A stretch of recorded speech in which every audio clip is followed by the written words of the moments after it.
इस पद की जो व्याख्या अवशिष्ट है आज उसे पूरा कर दिया जाए। मैंने आप लोगों को बताया था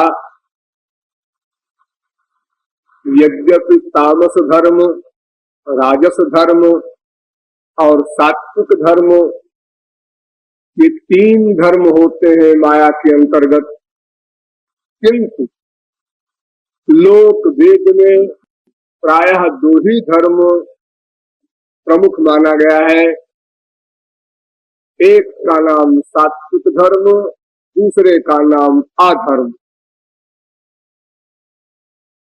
यानी राजस धर्म और तामस धर्म दोनों को अधर्म में ले लिया और सात्विक धर्म को धर्म में ले लिया। ये तीनों ही माइक धर्म है, अर्थात सात्विक धर्म जिसे हम धर्म कहते हैं, कर्म कहते हैं, तो वो भी माइक है। फिर इसका वेदों में विशद वर्णन क्यों, शास्त्रों में भी विशद वर्णन है। एक शास्त्र बना है हमारे यहाँ मीमांसा दर्शन, उस शास्त्र में केवल धर्म कर्म का ही वर्णन, पूरा शास्त्र है। अतएव इस विषय पर कुछ गंभीरता से विचार करना चाहिए। सर्वप्रथम हमें ये सोचना है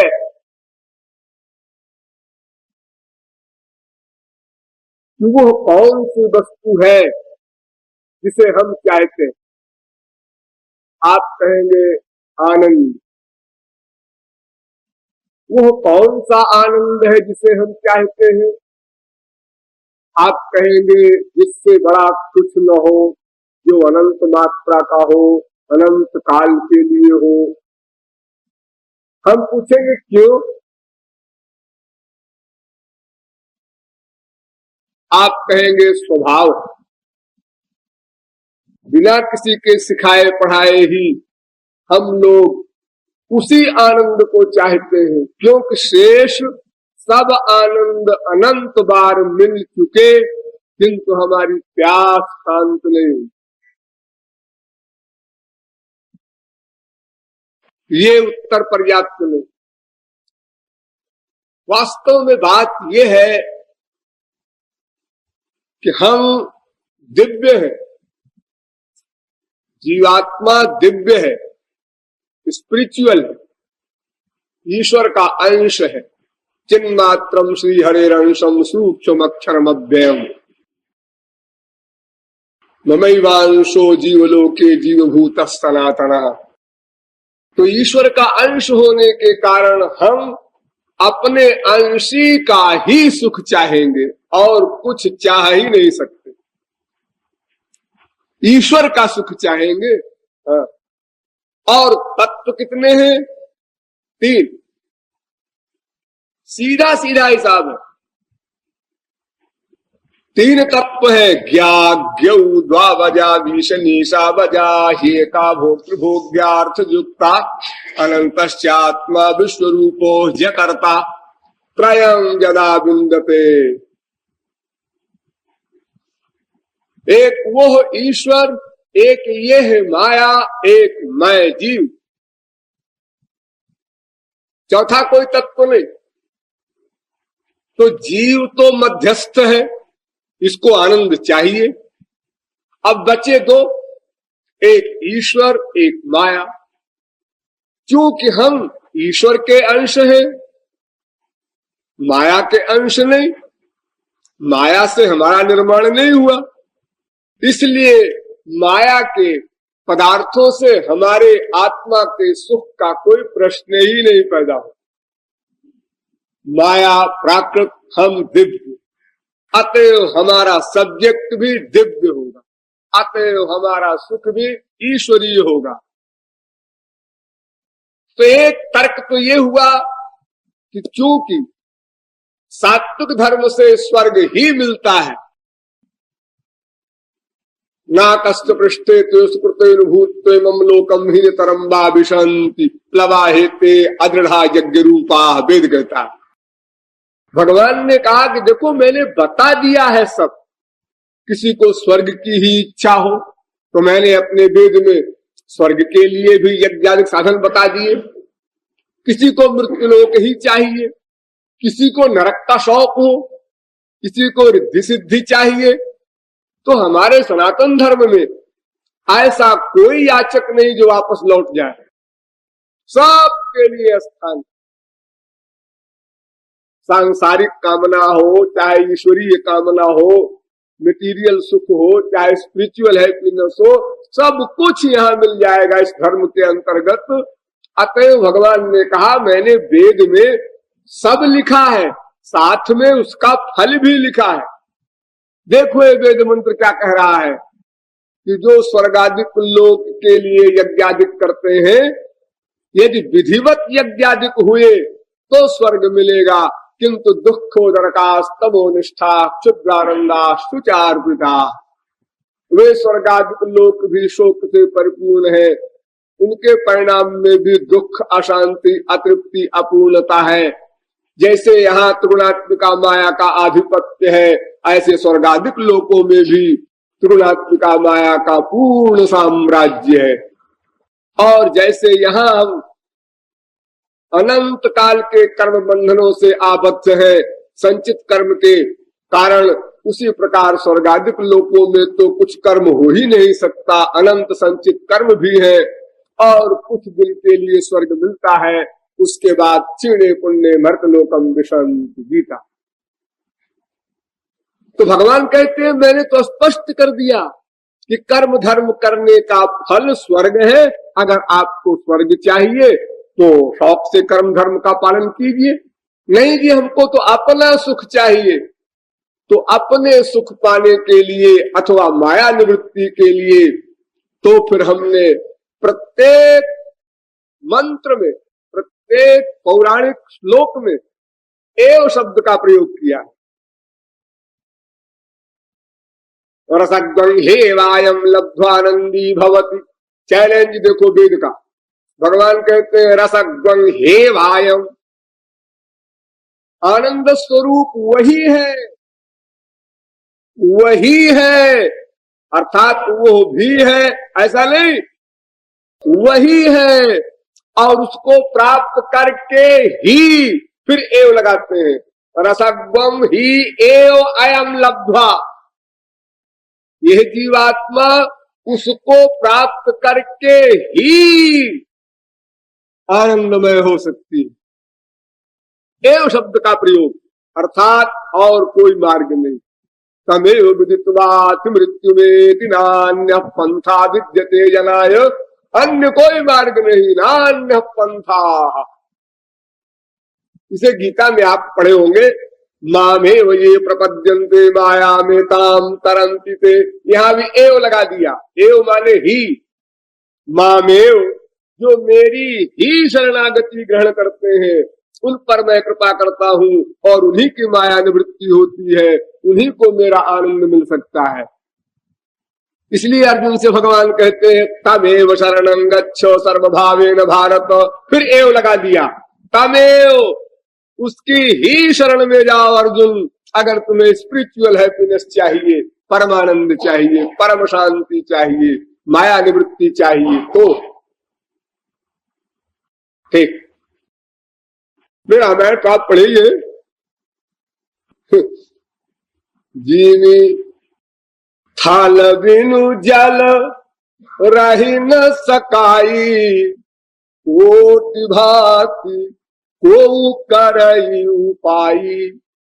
तथा मोक्ष सुख सुनु खगराई, रही न सकई हरि भगति बिहाई।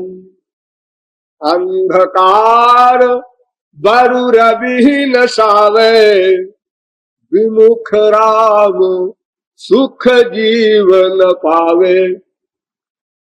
50 स्थलों में डिटेल में लिखा, हर ग्रंथ में। ऐसा नहीं कि एक किताब में लिखा है शायद मैंने उसको नहीं पढ़ा हो, हर ग्रंथ में। जिस ग्रंथ से आप कहिए मैं सिद्ध करूं। अब इसकी और बारीक मीमांसा समझिए, बात क्या है, ये धर्मों के रहस्य की बात क्या है। देखिए, हम दो हैं, हम तो एक का अनुभव करते हैं। दो कैसे? घोर से घोर मूर्ख भी जागृत, स्वप्न, सुषुप्ति, ये 3 अवस्थाओं का आपको अनुभव होता रहता है। चौथी अवस्था का अनुभव आपको नहीं है, तुरीय अवस्था का, वो समाधि में होता है।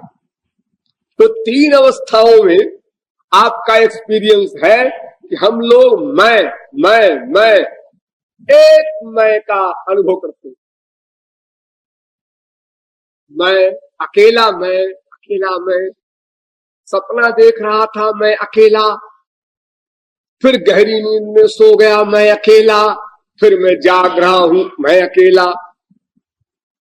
सदा अकेले को अनुभव करते हैं आप। कभी 2 का अनुभव नहीं हुआ, 3 4 की कौन है?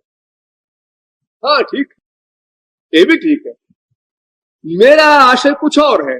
मैं ये कह रहा हूं कि हम लोग 2 रूप में पुकारे जाते हैं। एक तो मैं जीवात्मा के रूप में और एक मैं शरीर के रूप में। ये शरीर और शरीरी का संबंध है। देखिए, शरीरी शरीर के बिना नहीं रह सकता और शरीर शरीरी के बिना नहीं रह सकता। बड़ा घनिष्ठ संबंध है इनका।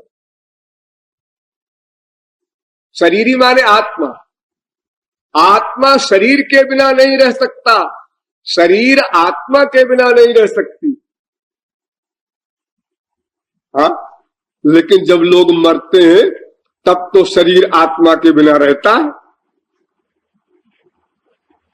आप तो कहते हैं कि आत्मा के बिना शरीर नहीं रह सकता, शरीर के बिना आत्मा नहीं रह सकती। ये भी बात समझ में नहीं आती। आत्मा के बिना शरीर नहीं रह सकता, ये बात तो भले ही समझ में आ जाए, क्योंकि आत्मा के बिना शरीर जहां आपका आया रहा वो ठह जाता है, सड़ जाता है, समाप्त हो जाता है, 4 दिन भी नहीं टिकता। लेकिन आत्मा में तो कोई विकार नहीं हुआ शरीर को माइनस कर देने से। यानी आत्मा के बिना शरीर नहीं रह सकता, लेकिन शरीर के बिना आत्मा रह सकती है। क्योंकि शरीर से जब आत्मा निकल जाती है तो आत्मा तो नहीं सड़ती, आत्मा में तो कोई विकार नहीं होता। 84 लाख में घूमती जा रही है आत्मा अनादिकाल से, उसमें कोई गड़बड़ नहीं हुई उसके दिव्य तत्व में। लेकिन शरीर तो 4 दिन में ही समाप्त हो जाता है, आप सब लोग देखते हैं। इसलिए ये कहना गलत है जो आप कह रहे हैं कि शरीर के बिना आत्मा नहीं रह सकता। नहीं, ऐसा नहीं, ये सही है, सही है। शरीर के बिना आत्मा नहीं रह सकता है, सही है, हाँ सही है। देखो ये जब आप लोग मरते हैं, अरे अनंत बार मर चुके हैं, यानी शरीर छोड़ते हैं, तो आप जानते हैं शरीर छोड़ने के पहले आपको शरीर मिल जाता है, तब शरीर छोड़ते हैं। बहुत ध्यान से समझिए, इस शरीर को छोड़ने के पहले आत्मा को दूसरा शरीर मिल जाता है, तब वो इस शरीर को छोड़ता है। आप लोगों ने सांप देखा होगा, सांप अपने ऊपर के चमड़े को छोड़ता है, केचुल कहते हैं उसको। अपने ऊपरी तह के पूरे खोल को वो छोड़ देता है समय समय पर। लेकिन वो कब छोड़ता है? जब नीचे दूसरी तह आ जाती है तब छोड़ता है, वरना तो घाव हो जाए अगर उस चमड़े को निकालो तो। नीचे दूसरा चमड़ा आ गया तो ऊपर का चमड़ा छोड़ दिया सांप ने। अरे आप लोग यो समझिए, आपको कोई फोड़ा हो जाता है, कुछ हो जाता है, तो जो चमड़ा आता है नीचे वो आ जाता है, तब ऊपर का अपने आप निकल जाता है। अगर जबरदस्ती आपने निकाला तो फिर आपका घाव हो जाएगा। जब नीचे चमड़ा आ गया तो ऊपर का निकल गया, यानी नीचे चमड़ा आ जाने पर ऊपर के चमड़े को छोड़ता है शरीर। तो जैसे सांप की केचुल जब नीचे की तह में उसके दूसरी चमड़ी आ जाती है तब सांप छोड़ता है, उसी प्रकार आत्मा को जब दूसरा शरीर मिल जाता है उसके बाद शरीर छोड़ता है। आपका एक्सपीरियंस ये नहीं हो सकता है, सूक्ष्म विषय है। लेकिन आप कहेंगे क्यों जी शरीर मिल जाता है, तो शरीर तो प्राकृत होगा, और प्राकृत शरीर तो जब इस शरीर से आत्मा निकलेगी तो दिखाई पड़ना चाहिए, और उसकी लंबाई चौड़ाई मोटाई कुछ तो होगी। जब आत्मा शरीर छोड़ती है तो आत्मा नहीं दिखाई पड़ती किसी को। भाई ठीक है, वो दिव्य है, हमारी आंखें प्राकृत, हमारी खोपड़ी प्राकृत, ठीक है मान लिया। लेकिन जब शरीर लेकर आत्मा निकलेगी इस शरीर से, अब तो हमारे दृष्टिकोण में आंख से वो दिखाई पड़ना चाहिए। नहीं, क्यों? वह शरीर भी सूक्ष्म होता है। इस शरीर को छोड़ने के पहले सूक्ष्म शरीर से आत्मा बाहर निकलता है। तो सूक्ष्म शरीर आंख का सब्जेक्ट नहीं। फिर सूक्ष्म शरीर से वो जाता है अनेक लोकों में कर्म फल भोगने, नरक में, स्वर्ग में, जहां कहीं जाए। अगर वो भगवत प्राप्ति कर चुका है तो उसको दिव्य शरीर मिलता है, वो भी सूक्ष्म होता है। और अगर भगवत प्राप्ति नहीं किया, स्वर्ग जाना है तो स्वर्ग संबंधी शरीर मिलेगा, अगर नरक जाना है तो नरक संबंधी शरीर मिलेगा। सारे शरीर सूक्ष्म होते हैं, और उसी सूक्ष्म शरीर को लेकर के मां के पेट में भी जाएगा अगर कहीं जन्म लेना है। इस स्थूल शरीर जो आपके है, इसके साथ आपका एक सूक्ष्म शरीर भी है, एक कारण शरीर भी है। 3 शरीर आप ही के पास है, कहीं से उधार नहीं लाना। इसलिए आप ये परेशान न हो इस तर्क में कि भाई वो शरीर फिर दिखाई नहीं पड़ता क्या। हाँ, वो शरीर दिखाई नहीं पड़ता, देखिए तमाम आप लोग देखते हैं प्रेतात्माएं आती हैं, मैस्मरिज्म देखे हो कहीं, भूतात्माओं को बुलाते हैं जो मृतात्माओं को, तमाम हमारे देश में भी, आप बाहर देशों में भी होता है, साधारण सी बातें हैं ये। हम जिस क्लास के हैं उसी क्लास की आत्मा को बुला सकते हैं। थर्ड क्लास के लोग माइक जीव और मेज पर हाथ रख करके आत्माओं को बुलाते हैं, और फिर पेन हाथ में लेते हैं, फिर वो लिखती हैं आत्माएं, ये सब आप लोगों ने देखा होगा कुछ लोगों ने। उसमें जरा गड़बड़ है, ये है कि जो आत्मा आती है वो जिस लेवल का वो जीव है बुलाने वाला, जिस स्पिरिचुअल पावर का, उसी पावर की आत्मा को बुला सकता है।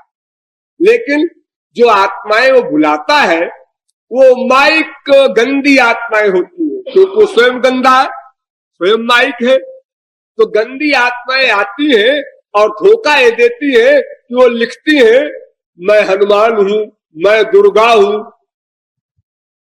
और आप जो बैठे रहते हैं उसके चारों ओर देखने सुनने के लिए, अभी कौन आया है, ये लिख रहे हैं कि मैं हनुमान हूं, जय हो जय हो जय हनुमान जी की। वे मूर्ख व्यक्ति जो पूरी फिलॉसफी नहीं समझता है शास्त्रों वेदों की, वो चक्कर में आ गया। अब वो हनुमान कहने वाला एक साधारण संसारी जीव है, यानी आत्मा, शरीर सूक्ष्म है उसके भी, उसके बिना चल नहीं सकता, लिख नहीं सकता, बोल नहीं सकता, कोई वर्क नहीं कर सकता। जितनी आत्माएं होती हैं ये शरीर युक्त ही रहती है, चाहे भोग योनि में रहे, चाहे कर्म योनि में रहे, कहीं भी रहे। तो पूर्वे आज जैसे संसार में आपको कोई न जानता हो, कहीं पर ट्रेन में जा रहे हो, आप साहब क्या करते हैं, अब आप कुछ भी कह दीजिए, हम कलेक्टर है, कमिश्नर है, कुछ भी आप कह दीजिए, वहां कौन सा सर्टिफिकेट मांग रहा है आपसे कोई। हम साहब व्यापारी है, क्या हमारे 4 मिले, बोल दो, मनमाना गप झोंक दो, उसमें क्या लगता है, जरा प्रभावित हो जाएगा बहुत बड़ा आदमी।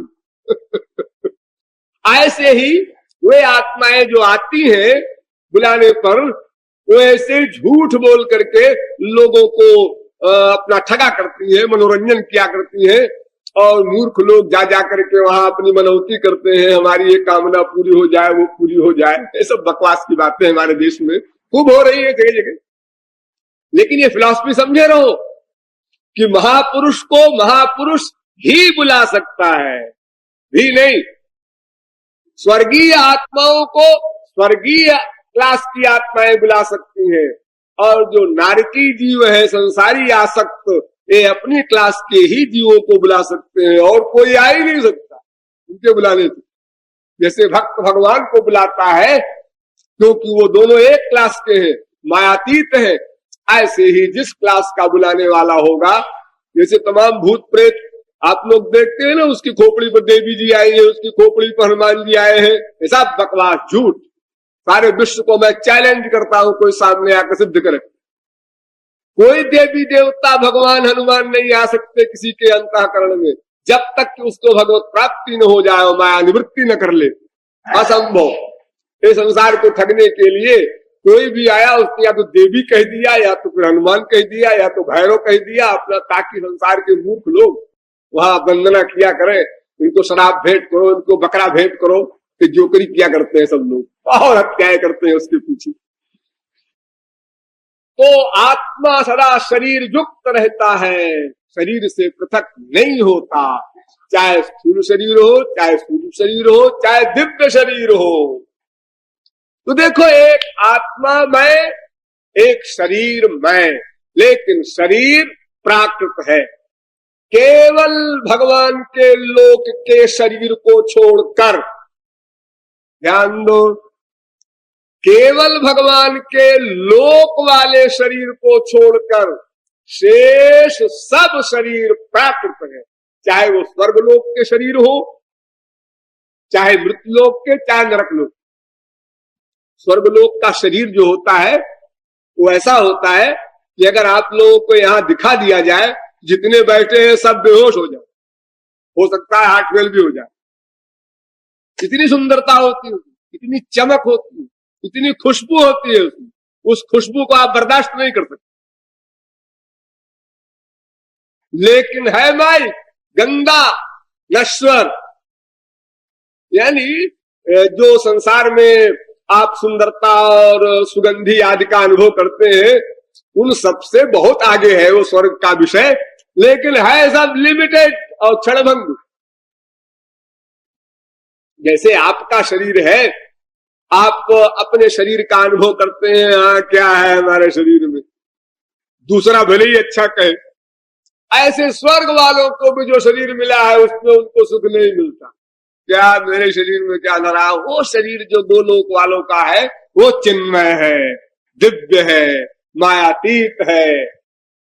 उस शरीर को देखकर बड़े बड़े परमहंस दीवाने हो जाते हैं, वो दिव्य चिन्मय शरीर।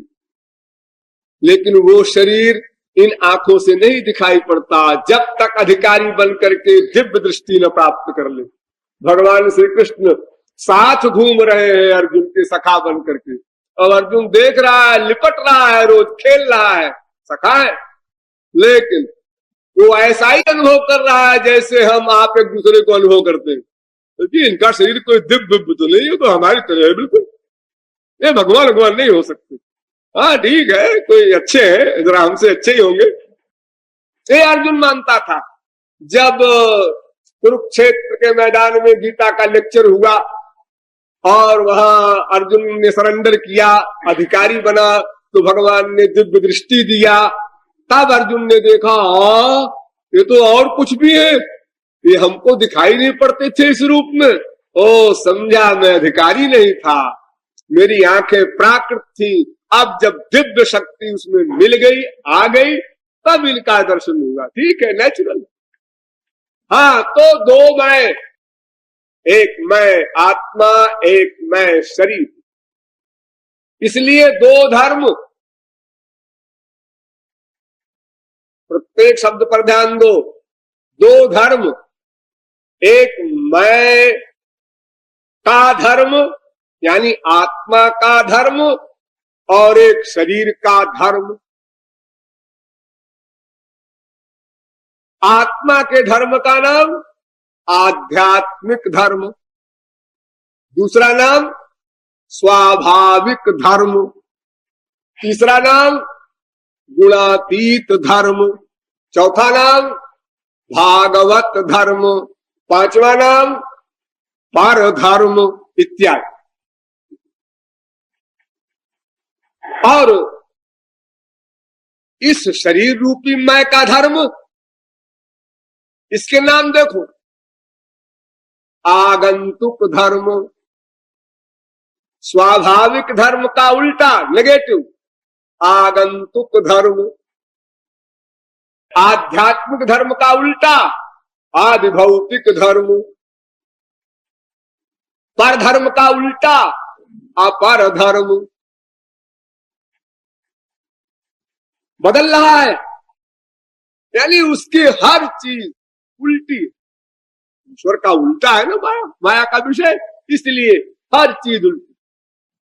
अब जरा समझ लीजिए संक्षेप में। आध्यात्मिक धर्म माने आत्मा का धर्म। आत्मा परमात्मा का अंश है, इसलिए आत्मा के धारण करने योग्य दिव्य तत्व ही होगा, क्योंकि आत्मा दिव्य है। आत्मा में धारण करने योग्य, धर्म माने बताया था मैंने, धारण करने योग्य।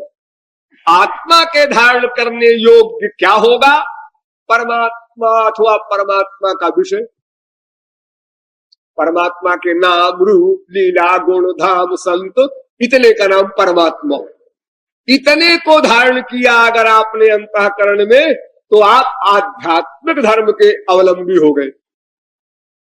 और इतने को छोड़ करके माया का नाम, माया का रूप, माया के गुण, माया के कार्य, माया के स्थान, माया के उपासक, यानी माया के अंडर में रहने वाले देवता, मनुष्य, राक्षस, कोई हो, यदि इनको धारण किया आपने, तो ये हो गया आज भौतिक धर्म।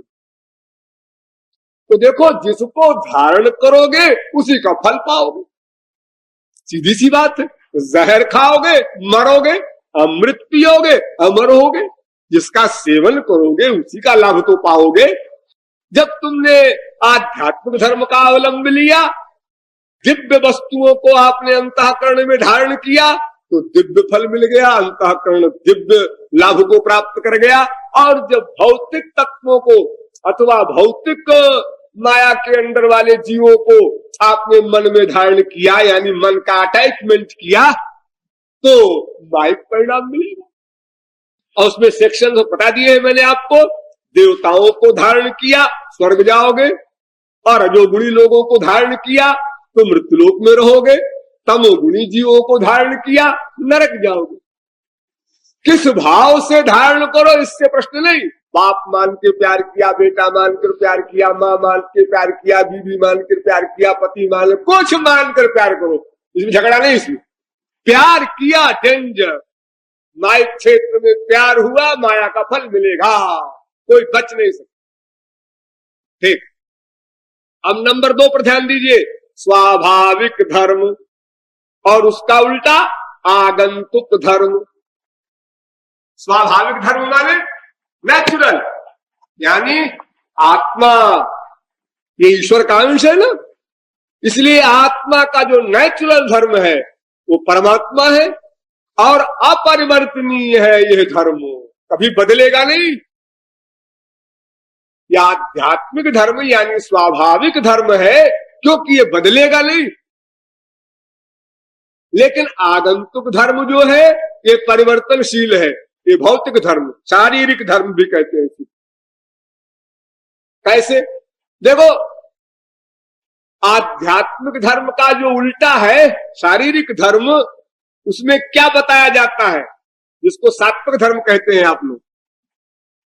4 आश्रम है, ब्रह्मचर्य, गृहस्थ, वानप्रस्थ, संन्यास। 4 वर्ण है, ब्राह्मण, क्षत्रिय, वैश्य, शूद्र।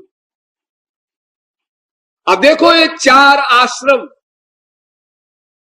बदल रहे हैं। 25 वर्ष तक हमारे गुरुजी ने हमको आदेश दिया ब्रह्मचर्य से रहो, किसी स्त्री का फोटो न देखो, खबरदार। शिष्य को ऑर्डर, शिष्य ने पूरा पालन किया। 25 साल के बाद गुरुजी आए, बेटा एक ब्याह कर लो। ब्याह? 25 साल तक तो आपने हमको ये सिखाया कि किसी महिला का फोटो न देखो, आप कहते हैं ब्याह कर लो। हाँ, बदल गया धर्म तेरा। ऐसा कैसा धर्म है गुरुजी को बदल जाता है? हाँ, ये बदलने वाला धर्म है बेटा। ब्याह कर लो, खाली ब्याह नहीं करना, फिर बच्चा पैदा करना कंपलसरी है। 3 ऋण है तुम्हारे ऊपर। ऋणानि त्रीण्यपाकृत्य मनोमोक्षे निवेशयेत् मनुस्मृति। देव ऋण, ऋषि ऋण, पितृ ऋण। इसमें पितृ ऋण जो है वो संतान पैदा करना कंपलसरी बेटा।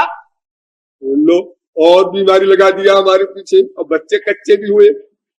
एक अब 25 साल और चले उस चक्कर में गृहस्थ के, अब बच्चे हुए, बच्चे के बच्चे हुए। 25 साल में तो अब नाटक होगा, लंबी फैमिली हो जाती है। अरे 25 साल में 50 हो सकते हैं, जुड़वा तमाम तरह से होते हैं, 2-2, 3-3, 4-4, और कई ब्याह कर ले बहुत सारे हो जाए। तो अब 25 साल में इतना लंबा परिवार हो गया, और अब उसमें संभले रहो, अटैचमेंट न होने पाए। कोई बेटा मरे तो हंसते रहो, वाह अच्छी मुसीबत है। एक तरफ तो मुसीबत मोल ले, और उसके बाद उसकी कोई हानि हो तो रो भी मत, परेशान भी ना हो। हाँ बेटा चलो, जो गुरुजी की आज्ञा हो तो मानने पड़ेगा, वेद की आज्ञा है, आश्रम धर्म। 50 साल बाद फिर गुरुजी आए, कहो बेटा क्या हाल है? गुरुजी ये सब देखिए, रेचकारी तमाम सारी हो गई। अच्छा देखो सुनो, अब ऐसा करो, फिर बदल गया धर्म। जितने बच्चे कच्चे हैं ना, ये सब छोड़ दो, छोड़ दो। अरे ये सब बच्चे हमारे बिना कैसे रहेंगे? अरे रहे ना रहे, रोए गाए मरे तो छोड़ो, ये तुम्हारे बच्चे नहीं है बेवकूफ, ये तो जीवात्माएं हैं, अपना अपने कर्म के अनुसार आई है, अपना रहेंगी जब तक रहना है प्रारब्ध के अनुसार। तुम इसके चक्कर में ले पड़ो, बड़े लाड बन गए तुम, मैं इनका बाप हूं। चलो मियां बीबी दोनों फिर चलो, वानप्रस्थ आ गया। और जंगल में जाकर के अब साधना करो। फिर बदल गया धर्म। 75 साल में फिर आए गुरुजी। लो बेटा क्या हाल है? ठीक है गुरुजी। ये कौन है? मेरी बीबी है महाराज। आप भूल गए क्या? बीबी भी कुछ नहीं होती। जीवात्मा कहीं बीबी होती है? बेवकूफ। जीवात्मा की बीबी जीवात्मा। वाह, अच्छा बना लिया बीबी। जीवात्मा कोई बीबी नहीं। दोनों हो जाओ अबाउट टर्न। तुम सन्यासिनी, तुम सन्यासी। चलो अकेले अकेले। अकेले तुम आए थे, फिर वहीं अकेले चलना है। ब्रह्मचर्य में तुम अकेले रहे, सन्यास में फिर अकेले। देखो इतना परिवर्तन हो रहा है। 4 परिवर्तन एक लाइफ में। ये परिवर्तनशील धर्म है, शारीरिक धर्म। लेकिन चालाकी किया इसमें ऋषियों ने। क्या? इस परिवर्तनशील शारीरिक धर्म में आध्यात्मिक धर्म का प्लस कर दिया, ईश्वरीय धर्म मिला दिया।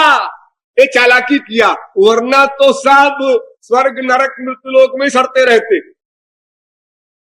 देखो ब्रह्मचर्य आश्रम में पढ़े लिखे लोग जानते होंगे, संध्या करते हैं लोग। प्रातः संध्या, मध्याह्न संध्या, सायं संध्या, 3 संध्या होती है। तो संध्या में अनेक बातें हैं, लेकिन उसमें पहला मंत्र जो है, पानी हाथ में लेकर के और शरीर पर अपने छोड़ता है और एक मंत्र बोलता है, अपवित्र पवित्रो वा सर्वावस्थांगतोपि वा यस्मरे पुंडरीकाक्षं सबाह्याभ्यंतर शुचि। यानी पानी फेंक रहा है और मंत्र को बोल रहा है, लेकिन मंत्र का मतलब क्या है और मंत्र के मतलब के अनुसार प्रैक्टिकल कुछ सोचा क्या? मैं समझता हूं शायद इंडिया में किसी ने सोचा हो। और जबकि लाखों क्या करोड़ों संध्या करते हैं हमारे देश में। और मंत्र का मतलब क्या है? आए मनुष्य, कान खोलकर सुन। तू चाहे पवित्र हो चाहे अपवित्र हो, तू किसी भी अवस्था में रह, मैखाने में रह, पाखाने में रह, जैसे गंदी अवस्था में रह, कहीं भी रह, कोई गंदी नाम की चीज नहीं। अगर तू श्री कृष्ण का स्मरण कर ले, देखिए मंत्र क्या कहता है, यस्मरेत पुंडरीकाक्षं। अगर तू श्री कृष्ण का स्मरण कर ले तो सबाह्याभ्यंतर शुचि, तो बाहर और भीतर दोनों की शुद्धि हो गई।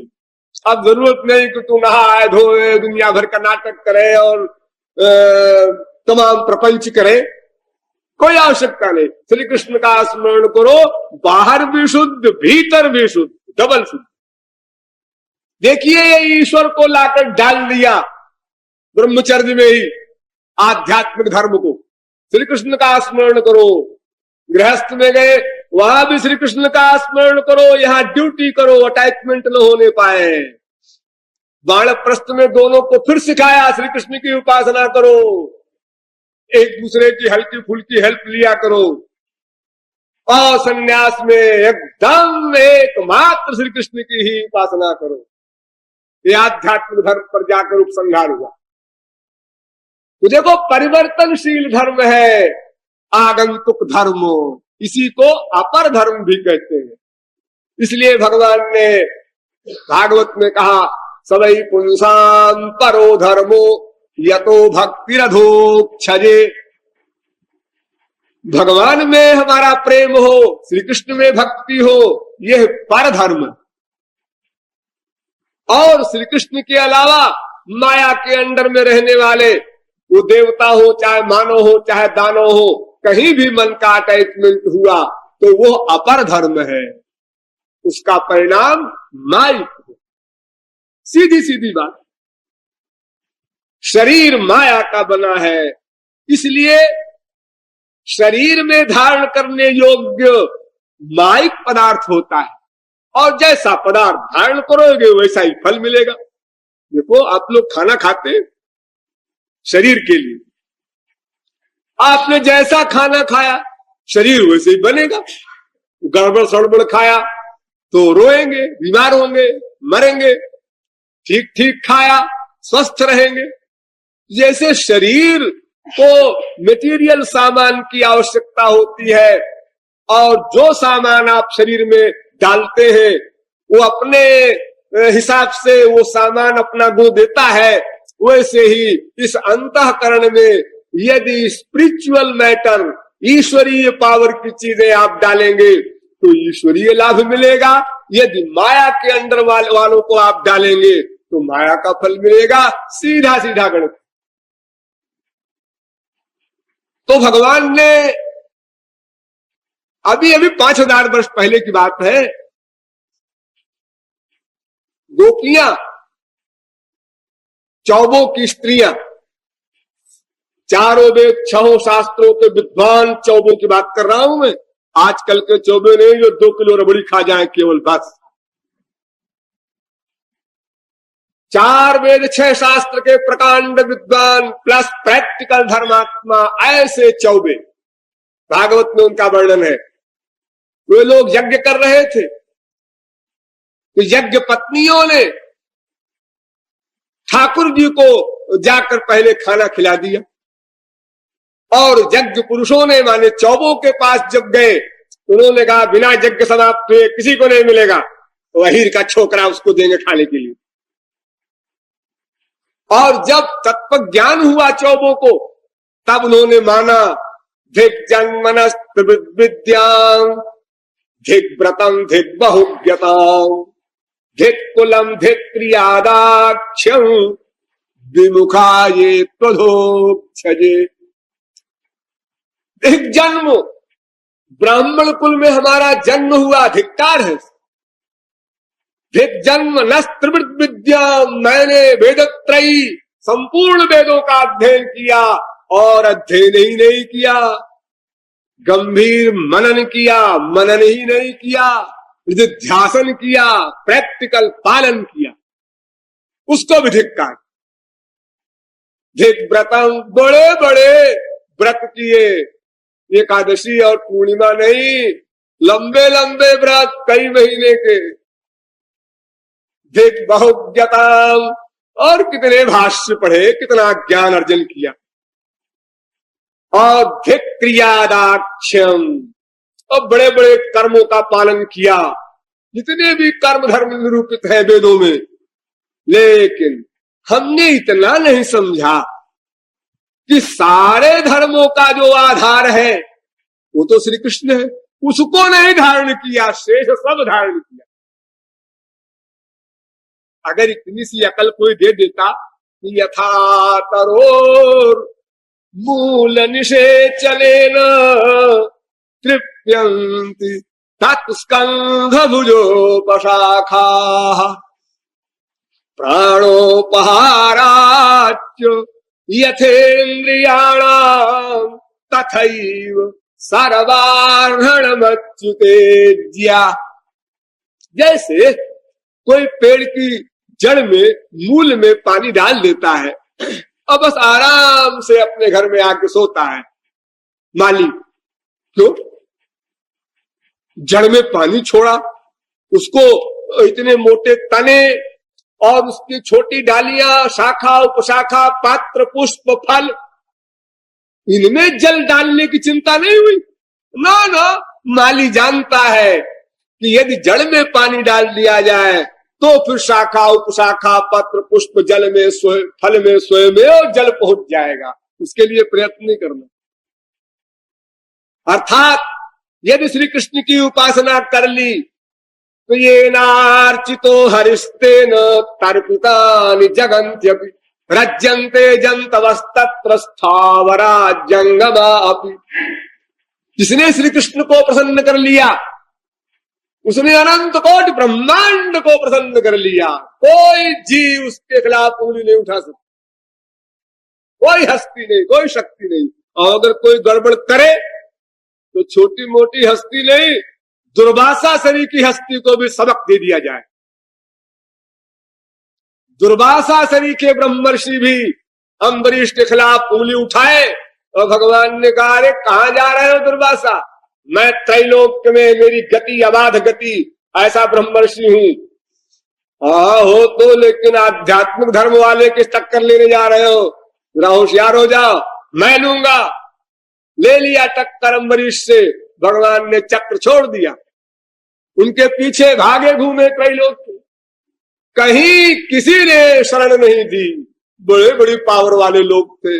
आप कौन? दुर्भाषा? क्या बात? चक्र हो? चक्र है तो सेंट्रल गवर्नमेंट का मामला है, हम नहीं पढ़ते इसे। किसी ने नहीं कहा जरा बैठिए साहब, ए चक्र महोदय जरा हट जाओ। अरे कौन अपनी शामत जिसकी आई है जो मुसीबत मोल ले। वही अम्बरीश के पास जाकर दुर्वासा को नतमस्तक होना पड़ा और क्षमा याचना करनी पड़ी। तब आध्यात्मिक धर्म ने क्षमा किया इतने बड़े ब्रह्मर्षि को। दुर्वासा अंतिम अथॉरिटी है ब्रह्मर्षियों की। तो अब आप समझ गए होंगे कि आध्यात्मिक धर्मों के पालन करने में शारीरिक धर्म अपने आप मान लिया जाता है कि उसने पालन कर लिया। भगवान ने गोपियों के बारे में कहा था, आद्यायैवं गुणान् दोषान् मया दुष्टान् स्वकान् धर्मान् संत्यज्य सर्वान् मां भजेत् स च सत्तमः। यहां तक कह डाला कि न पारयेऽहं निरवद्य संयुजा स्वसाधु कृत्यं विबुधायुषा या मां भजन दुर्जरगेह श्रृंखला संदृश्य तद्वत् प्रतिजातु साधुना। या सुनो आश्चर्य की बात। श्री कृष्ण कह रहे हैं, गोपियों मैं तुम्हारे ऋण से देवताओं की उम्र में भी ऋण नहीं हो सकता। 47,20,000 वर्ष का 4 दिन 71 बार 4 दिन बीत जाए तो एक मनवंतर, 14 मनवंतर बीत जाए तो ब्रह्मा का एक दिन। इतनी बड़ी ब्रह्मा की रात, उसको कहते हैं कल। उस दिन रात के हिसाब से ब्रह्मा की उम्र 100 वर्ष। इतना लंबा टाइम, वो उम्र भी अगर हमको मिल जाए तो भी हम तुम्हारे ऋण से ऋण नहीं हो सकते। क्या एहसान किया है तुम्हारे ऊपर? मैंने क्या दिया है? समर्थ की सेवा असमर्थ करेगा, और फिर क्या सेवा की उसको आवश्यकता है? नित्य आनंदमय, नित्य ज्ञानमय, सर्वद्रष्टा, सर्वनियंता, सर्वसाक्षी, सर्वसुहृद, सर्वेश्वर, सर्वशक्तिमान भगवान, उसे क्या चाहिए? और फिर चाहिए भी तो उसके लेवल का दूसरा है कौन जो देगा? अरे आप लोग चाय पीते हैं, अगर चाय में कोई डाल दे गुड़, यो कर देंगे। ये जब कोई जहर नहीं है गुड़, वो गुड़ से ही चीनी बनी है, बल्कि गुड़ में अधिक गुण है। चाय तो पॉइजन है, व्हाइट पॉइजन, लेकिन फिर भी आप गुड़ को इतना बुरा समझते हैं, मुंह बिचका देंगे। हमारी इंसल्ट। गुड़ की चाय पीने को मिली, डायरेक्ट इंसल्ट होगी। और जहां इतना बड़ा अंतर हो, कहां परमात्मा कहां जीवात्मा, वो सर्वज्ञ, ये अल्पज्ञ, वो सर्वशक्तिमान, ये अशक्त। तो फिर ये जीवात्मा का एहसान भगवान माने और ऐसा कहे क्यों? तो भगवान ने कहा कारण है, वो भी सुन लो।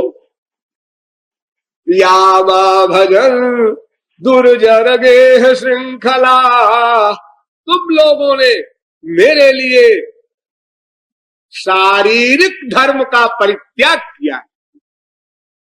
ध्यान दो, शारीरिक धर्म का परित्याग माने पतिव्रत धर्म तुम्हारा था, उसका परित्याग किया।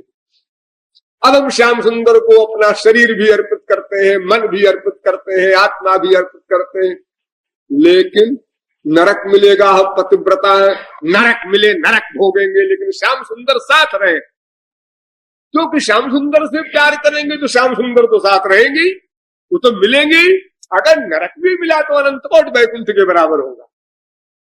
क्योंकि सनकादिक परमहंस यही वरदान मांगते हैं भगवान से, तस्यारविंद नयनस्य पदारविंद किंजल्कमिश्र तुलसी मकरंद वायु अंतर्गतः स्वविवरेण चकार तेषाम् संक्षोभमक्षरजुषाम् अपि चित्ततन्मो कामं भवः स्ववृजिनैर्निरयेषु न स्यात्।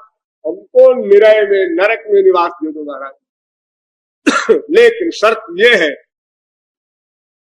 कामं भवः स्ववृजिनैर्निरयेषु न स्यात् चेतोदिवत् यदि नुते पदयोरमे। तो मेरा मन भ्रमर बनकर आपके चरण कमलों में अनुरक्त रहे, ऐसा नरक भी अनंत कोटि वैकुंठ के बराबर। तो गोपियां कहती है श्याम सुंदर से प्यार कर रहे हैं, वे प्रियतम रूप में हमेशा मिलेंगे बस। और नरक मिलेगा, नरक मिलेगा, नरक क्या नुकसान करेगा अपने को, नरक नरक की परवाह नहीं, श्याम सुंदर मिलना चाहिए। जिनके दर्शन से अनंत कोटि ब्रह्मानंद फीका हो जाता है, तो नरक क्या करेगा, उनके दर्शन करते रहेंगे वो। तो भगवान कहते हैं देखो तुम लोगों ने इस लोक वेद की लीक को छोड़ा, इस श्रृंखला को तोड़ा, इस सीमित धर्म का परित्याग किया, इसलिए हम तुम्हारे ऋणी हैं। अरे तो परित्याग किया तो अपने स्वार्थ के लिए किया महाराज, इसमें आपको क्या निहाल कर दिया हमने। अरे हमारा शरीर भी प्राकृत गंदा, मन भी अनादिकाल का गंदा, और आत्मा तो अनंत जन्मों के कर्मों से आबद्ध है ही है। हमने कौन सी चीज आपको दी है जो आपके पास नहीं थी या आपके बराबर की थी। वो तो ठीक है, तुम्हारे पास जो कुछ था दे दिया, हम इसी में खुश हो गए बस। हमारे काम की चीज नहीं है कोई, ये मैं ठीक कह रही हूं तुम, लेकिन तुमने देने की इतनी हिम्मत की, इतना त्याग किया, हम इसी का एहसान मानते। तो भगवान ने कहा देखो, जो आध्यात्मिक धर्म के लिए सीमित धर्म का, माइक धर्म का परित्याग करता है, उसको माइक धर्म के परित्याग का पाप नहीं भोगना पड़ता, और दिव्य धर्म के अवलंब का फल अलग मिलता। इसी आधार पर अर्जुन से भगवान ने कहा तू क्या कहता है, उनको मारेंगे, उनकी स्त्रियां विधवा होंगी, फिर वो कैरेक्टरलेस होंगी, फिर संतान पैदा होगी उनसे, फिर बड़ा नरक का काम, महाराज मैं नहीं मारूंगा इन लोगों को। तो भगवान ने कहा बड़ा पाप पुण्य का व्याख्याता बना है, मुझको गुरु भी मानता है और अपनी खोपड़ी भी लगाता है।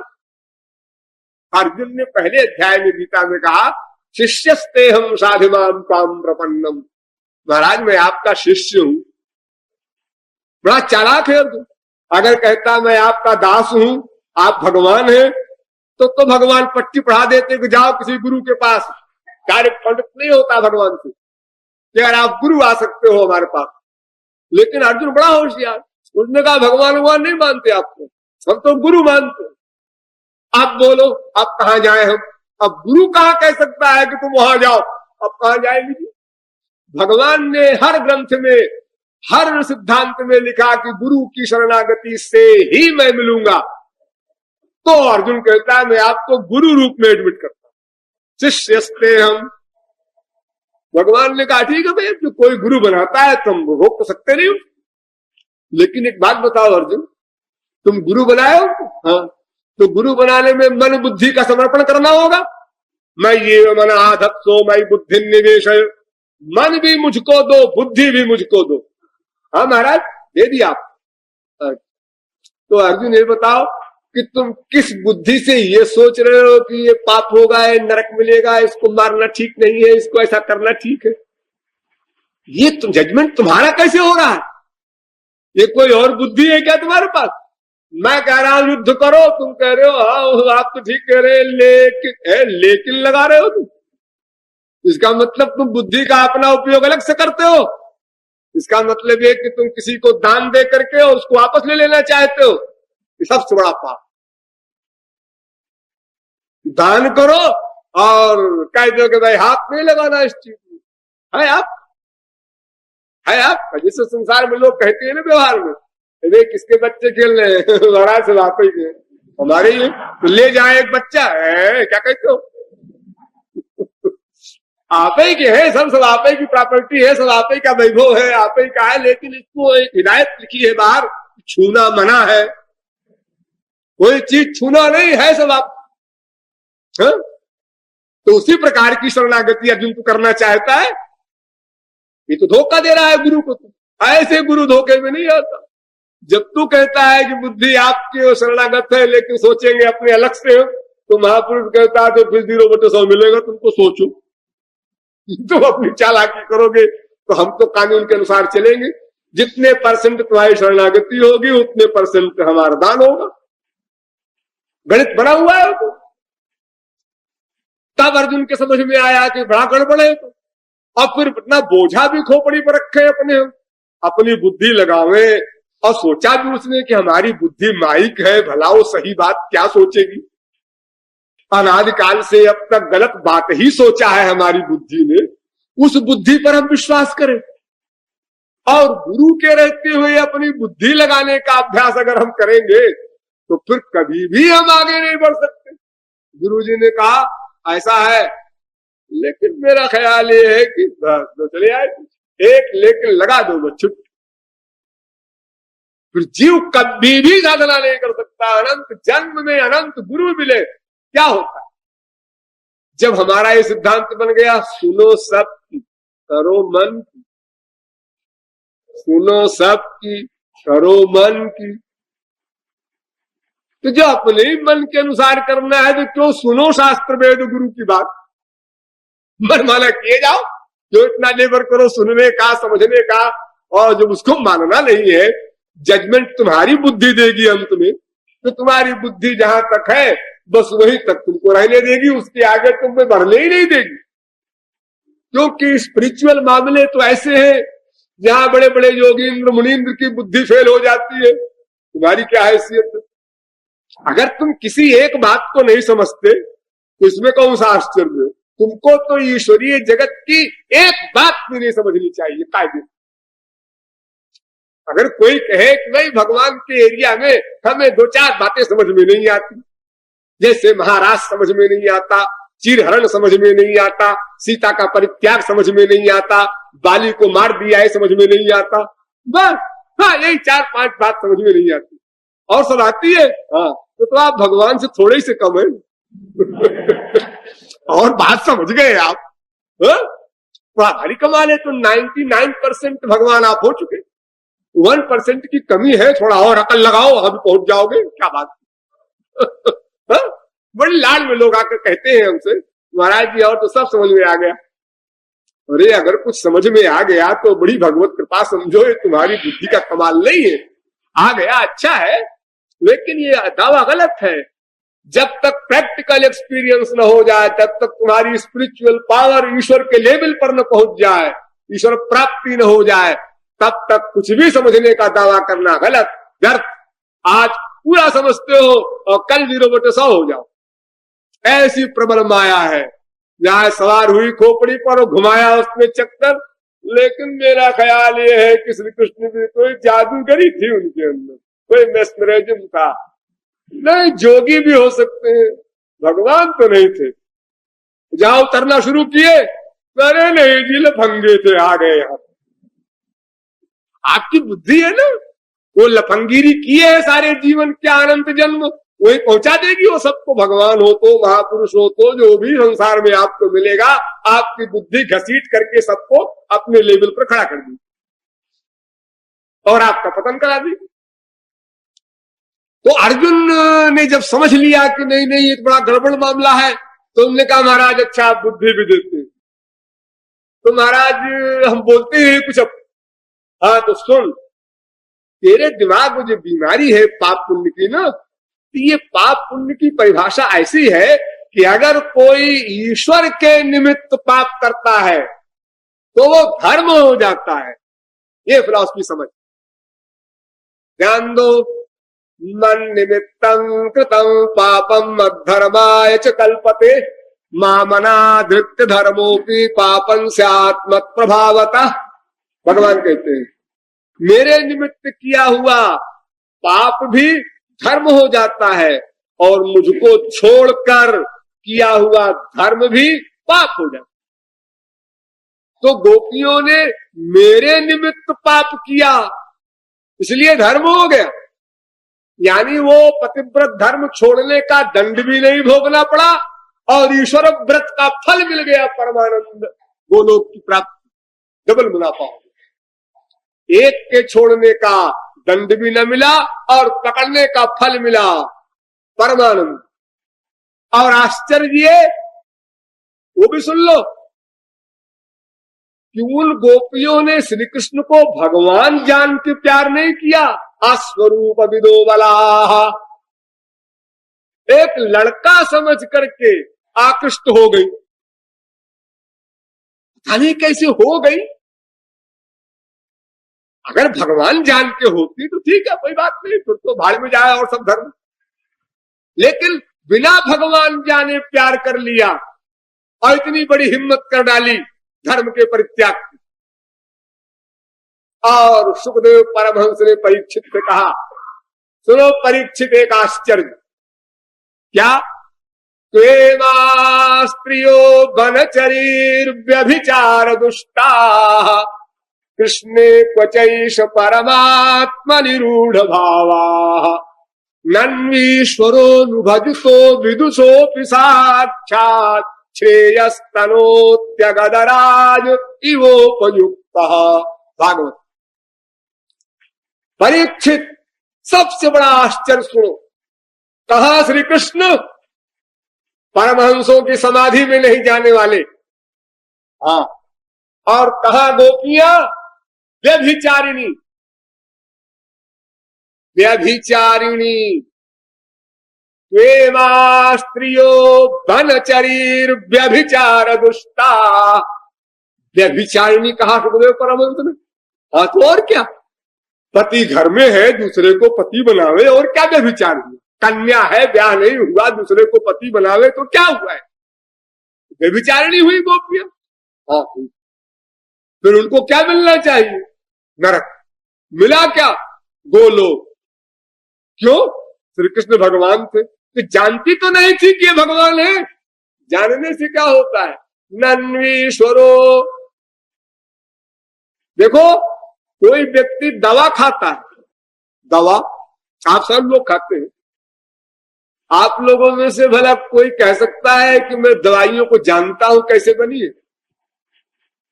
अरे पेटेंट दवा है, किसी ने रिसर्च करके बनाया है, कैसे बनाया है, क्या, फिर कितने का अंगूठा छाप हमारे देश में है 70%, तो बेचारे दवा का नाम भी नहीं पढ़ सकते। तो दवा बनाने वाले ने भी वो मिक्सचर पिया, मलेरिया मिक्सचर, और वो अंगूठा छाप ने भी पिया, तो मलेरिया मिक्सचर ने पेट में जाकर के मलेरिया के जर्म्स को एक प्रकार से उसने अपना काम किया, मारा।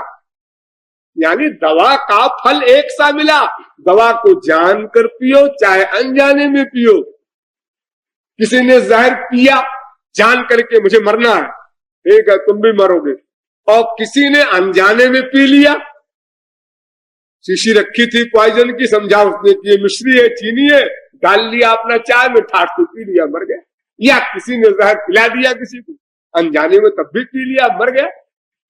तो जानकर जहर पिए चाहे अनजाने में पिए, चाहे चिता में बैठ करके सती हो और चाहे अचानक आग लग जाए, लेकिन फल तो वही मिलेगा ना वस्तु का। तो श्री कृष्ण को भगवान जानकर प्यार किया, वो भी तर गए, ठीक है, लेकिन जिसने श्री कृष्ण को भगवान नहीं जाना, इंसान ही जान करके मन का अटैचमेंट कर दिया, उनको भी वही फल मिलेगा। यहां तक कि कंस को भी वही फल मिला। गोपियों की और कंस की अवस्था एक सी हो गई थी।